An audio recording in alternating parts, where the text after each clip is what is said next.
Some cases close cleanly. Evidence is gathered, charges are filed, and the machinery of justice moves forward the way it was designed to. Those are the cases you don't hear about on channels like this one. Then, there are the other kinds. The kind where the moment you get close to something real, the walls start moving. Where the people who are supposed to protect the investigation become the investigation.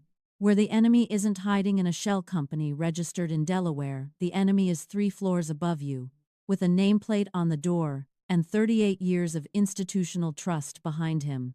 Within 72 hours of Catherine walking out of that conference room in December, someone inside her department had already started making calls. She didn't know it yet. She drove home that Tuesday night, replaying the sound of shouting through a closing door. She had done her job. She had laid the evidence on the table and given 3 men a choice. She had not allowed herself to feel anything about any of their names. That was what she told herself. The first sign that something was wrong arrived Thursday morning. A routine notification. Her case files had been accessed overnight by an internal oversight committee she had never encountered. The Committee on Evidentiary Standards and Investigative Conduct. She looked it up. It existed. It had jurisdiction. Everything about it was technically procedural. She almost let it go. Then she checked the committee's formation date. 14 months ago.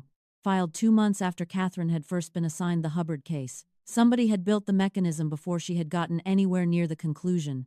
Somebody who knew, long before the evidence was assembled, that this case was going to need to be managed. She wrote it down. She didn't tell anyone. She printed the formation document and put it in a folder she kept at home. The next 3 weeks arrived as a series of small things that meant nothing individually. A key witness, a mid-level compliance officer at one of the 3 companies who had agreed to cooperate, stopped returning calls, then stopped answering emails, then retained his own attorney, and went silent entirely. Her security clearance was flagged for a routine re-verification review. Unusual timing, not unprecedented. Her direct supervisor, the man who had agreed that keeping her on the case, despite the Eastman connection, was strategically sound, was reassigned without explanation to a regional office in Atlanta. He called her from the road. He said he didn't know why. His voice suggested he had a theory. Each thing alone was explainable. Together they formed something she had seen before, in other people's cases. The slow, deliberate suffocation of an investigation by people who understood bureaucracy better than they understood law. She kept building her offline file. She said nothing to anyone inside the building. That was the professional reality. Then Michael called. She had not spoken to him since the parking garage, since the 11 minutes of silence and the crying she hadn't planned on, since the text message she had read 4 times, before putting her phone face down on the nightstand and staring at the ceiling. He called on a Thursday evening, and she answered without deciding to. He told her he knew what was happening. He told her he had resources outside the department, forensic accountants, an attorney who specialized in exactly this kind of internal government pressure, and the kind of motivation that tended to make people thorough. He told her he wanted to help. What happened next was not Catherine at her best. She told him no, not privately, not carefully.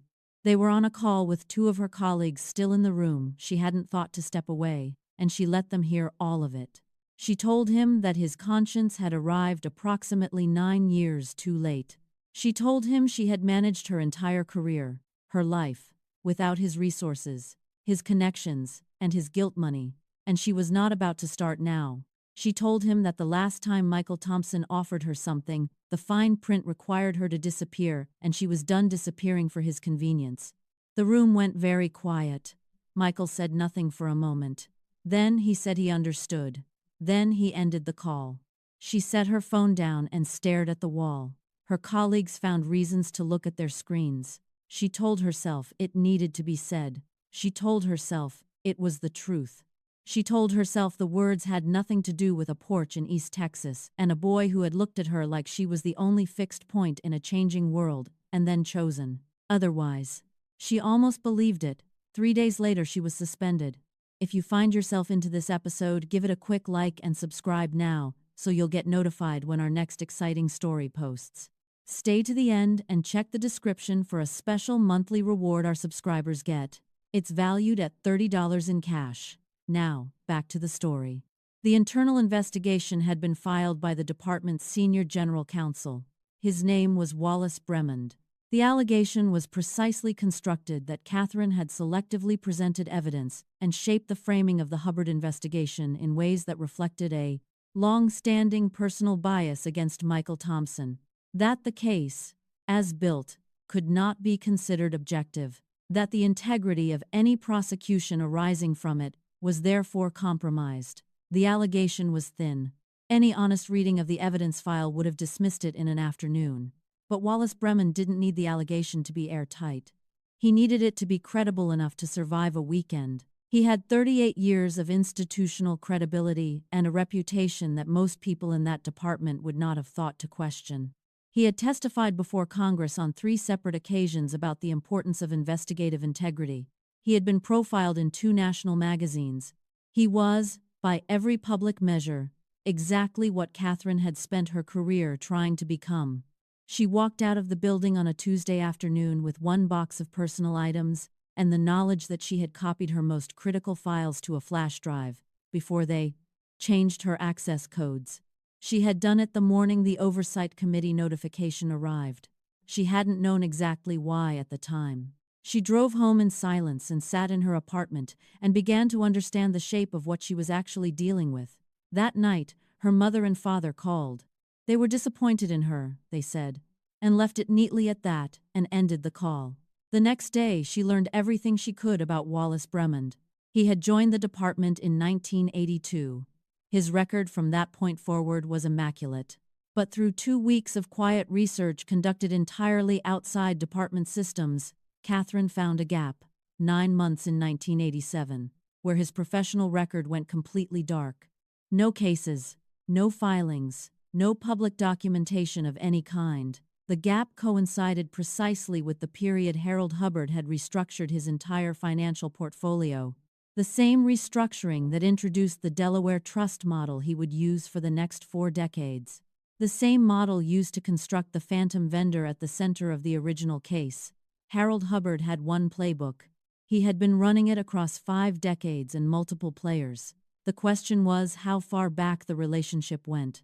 Catherine had a flash drive, a laptop, and no institutional standing. She did not have forensic accountants. She did not have a team. She did not have the resources she had turned away 3 days before she was suspended on a phone call in front of 2 colleagues. With words she had aimed like she was trying to break something permanent. She sat with that for a long time. She was not the only one thinking about Wallace Bremond. Luke Hubbard had watched Catherine's suspension with the particular satisfaction of a man who had designed the outcome in advance. He had placed exactly the right call to exactly the right person at exactly the right moment. That was what his father had always taught him. You don't fight problems directly. You route around them through people you own.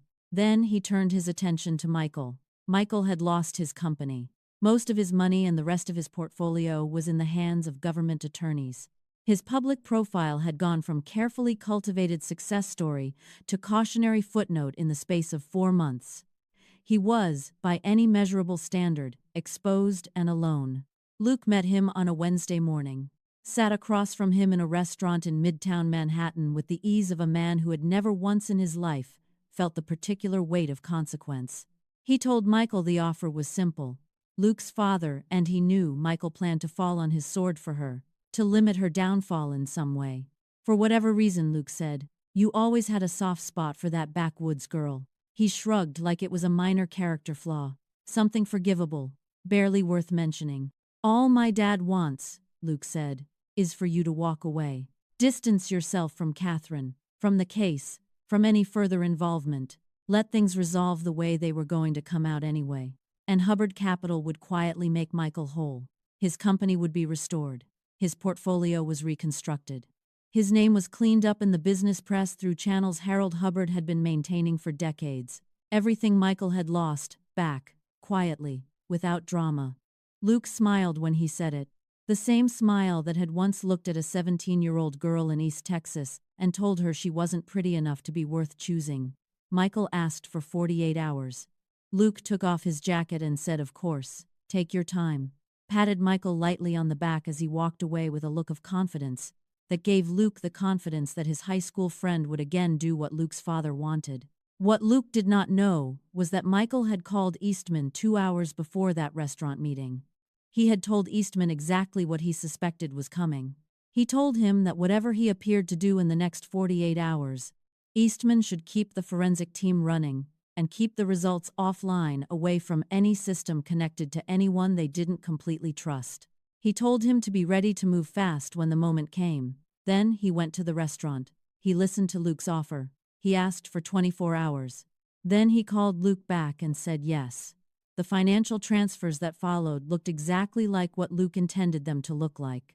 Portions of Michael's holdings began to quietly stabilize. A business column noted that Michael Thompson appeared to be navigating his legal exposure with surprising effectiveness. Sources close to the situation suggested a quiet resolution was in progress. Eastman read the column at 6 in the morning and called Michael immediately. The call went to voicemail. He called again. Voicemail. Despite Michael's earlier warning about appearances to him, Eastman still sat in his apartment and stared at his phone and tried to decide whether the man he had grown up with, the man who 2 months ago had been prepared to burn everything down to do the right thing, was now proving that Catherine had been right about him all along. He almost believed it. Then Michael called him back from a number he didn't recognize. A burner phone, Michael said. He told Eastman to keep running the forensic work. He told him the financial moves were theater. He told him what they were actually looking for, and exactly where he believed they would find it. He told him to look at the year 1974. It took 11 days. At the bottom of a trust registered in Delaware, in the autumn of 1974, over 50 years old, dormant, never dissolved because the cost of dissolution would have created a paper trail, were 2 names: Harold James Hubbard. Wallace Robert Bremond. College roommates. Young men in their early 20s when the world felt full of possibilities and certain arrangements felt permanent enough to formalize. Harold Hubbard had not merely purchased influence inside Catherine's department, he had been building toward this moment for half a century. Wallace Bremond had not been corrupted by money or threatened into compliance. He had been Harold Hubbard's partner since before anyone in this story was born. The man who had spent 38 years prosecuting corporate fraud had been the silent architecture behind it. That was the truth. Catherine had gotten close enough to threaten. That was why the walls had started moving.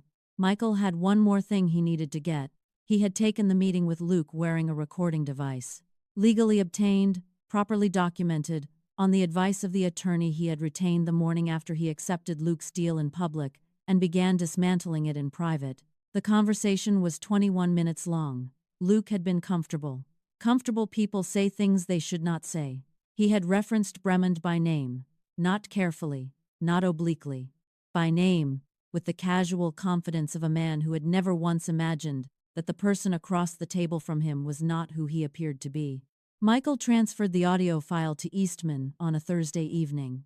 They agreed on Friday at 4 p.m. Eastman had spent the preceding 2 weeks building the distribution architecture quietly and methodically. Every platform, every account, every contact in his podcast network and business community who had agreed without knowing the specifics to amplify something important when the moment came. He had learned, from watching the first investigation unfold, that the difference between a story that changes things and a story that gets buried was timing and simultaneity. You had to move faster than the legal teams.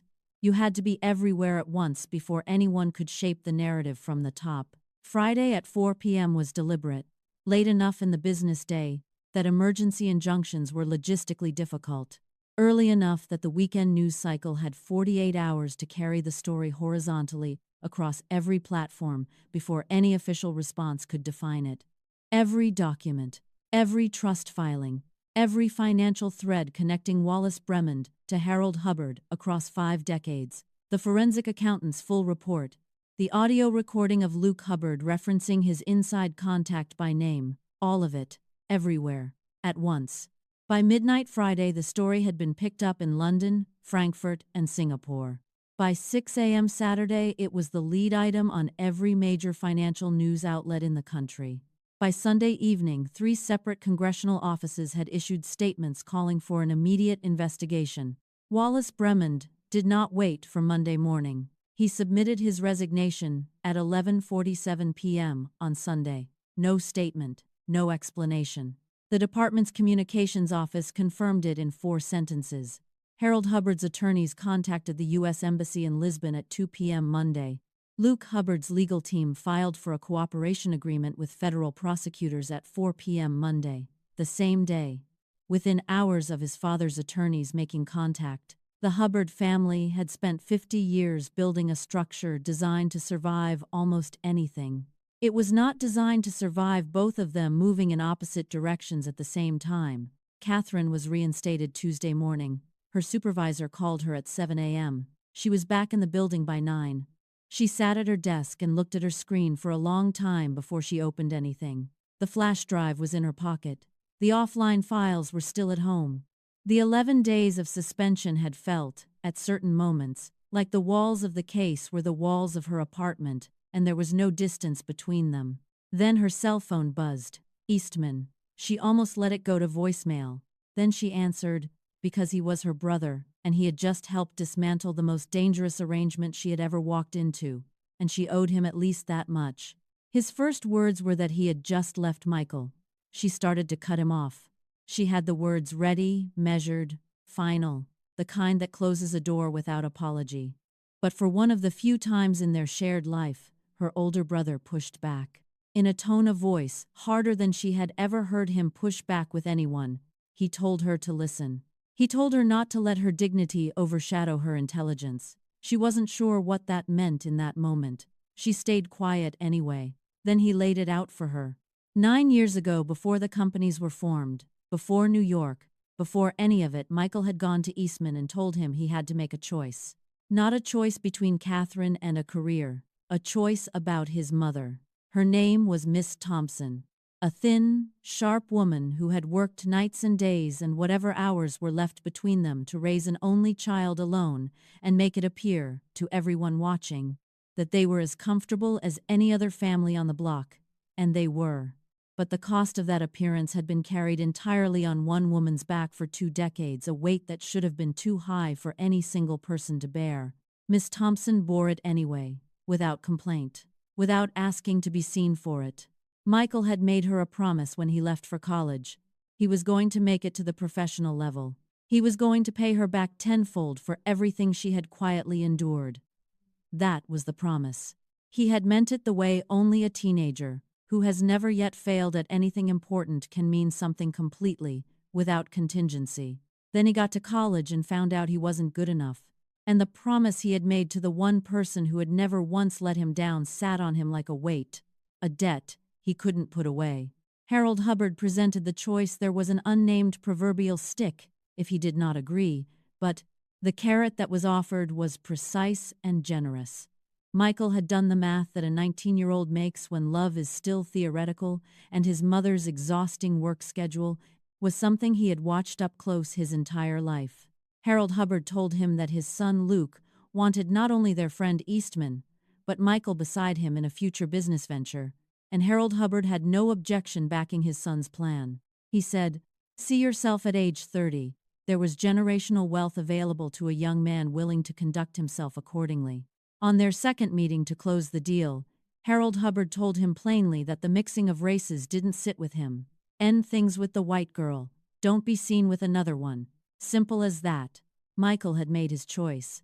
Catherine had always known which one. What she had not known was what Eastman was telling her now, in a voice that carried the specific weight of someone who had been holding information for a long time. Was what happened 4 years later. Just 4 years out of college, Michael had accumulated enough wealth to build a trust fund for his mother, structured carefully, ironclad, designed so that not even the Hubbards, with all their architects and all their Delaware shells, could ever reach it.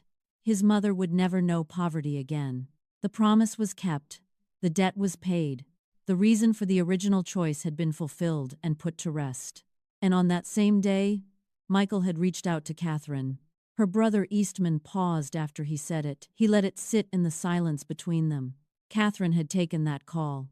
She remembered it now with a clarity that felt almost physical, the particular quality of the silence before he spoke, the way she had already decided what the call would be about before he had said a word.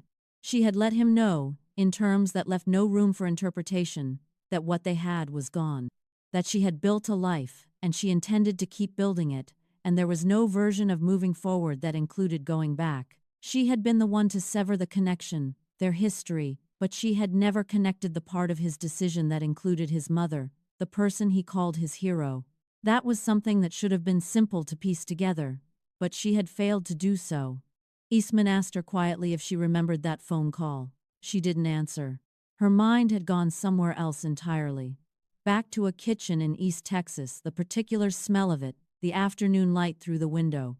A thin, sharp woman standing at the counter, who had turned and looked at her with eyes that held the specific intelligence of someone who had seen everything and chosen carefully what to say about it.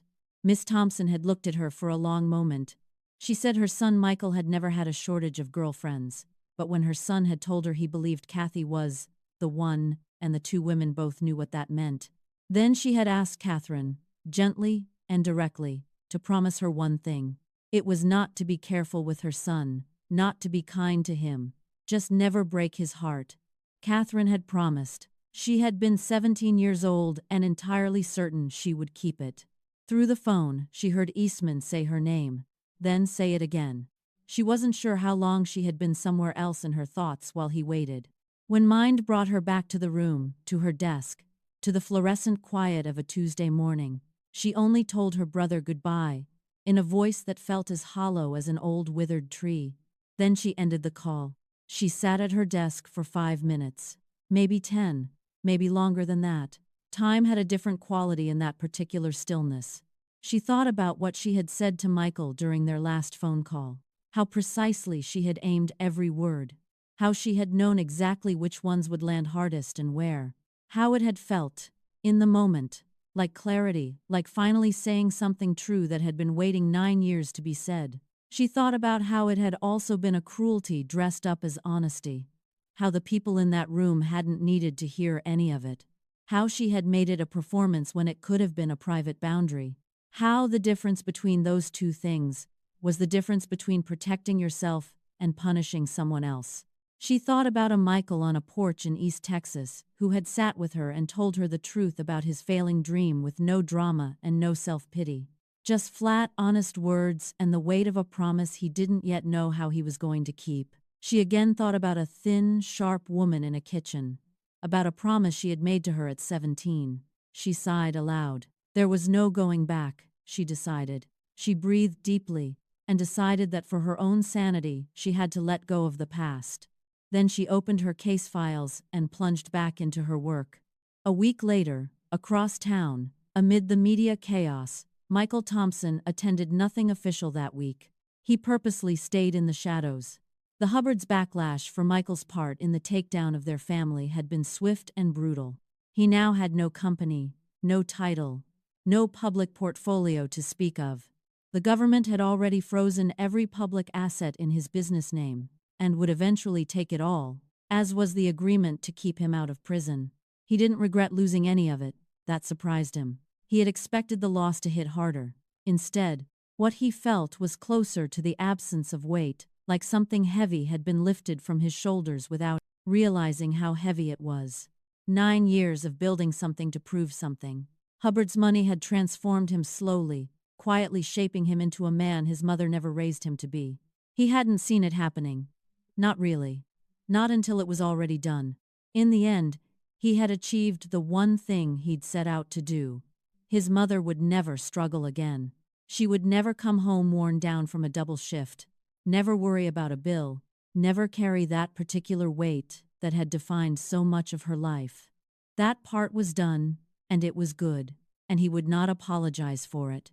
But Catherine was the other side of that ledger, the woman he had long ago accepted quietly, without ever saying it out loud, was the love of his life. And when it came to her, the cost had been more than the portfolio had ever been worth. She had moved on, as she should have. She'd made that perfectly clear, and he had no argument to offer against it. What they'd had was gone, not recently, not suddenly, but slowly, the way most things die. So he made a decision, the kind that doesn't announce itself, but simply settles into a man and stays there. He would stop reaching for something between them that had died long ago. He would let her go, the way she had already let him go completely, and without looking back. Michael had chosen what he believed would be a longer path to the same two goals, his mother's security and a life with Kathy. A life that meant something. Yes, he had wanted the money. And not entirely for selfless reasons. That was the truth he had finally stopped running from. It had been a choice made back in East Texas, with a girl who deserved better than what that choice left her with.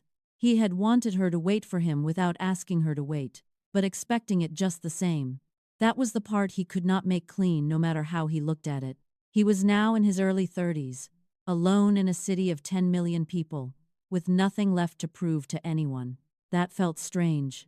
It also felt like the first honest breath he'd taken in years. Despite Hubbard's enormous reach, his political connections, and his business empire, Michael had still managed to set aside a significant amount of money in a protected trust. The money had been built outside his main business operations. The seed money had come from that world, yes, but he had routed that portion back into the murkier side of things and kept this hard-built fortune clean and separate.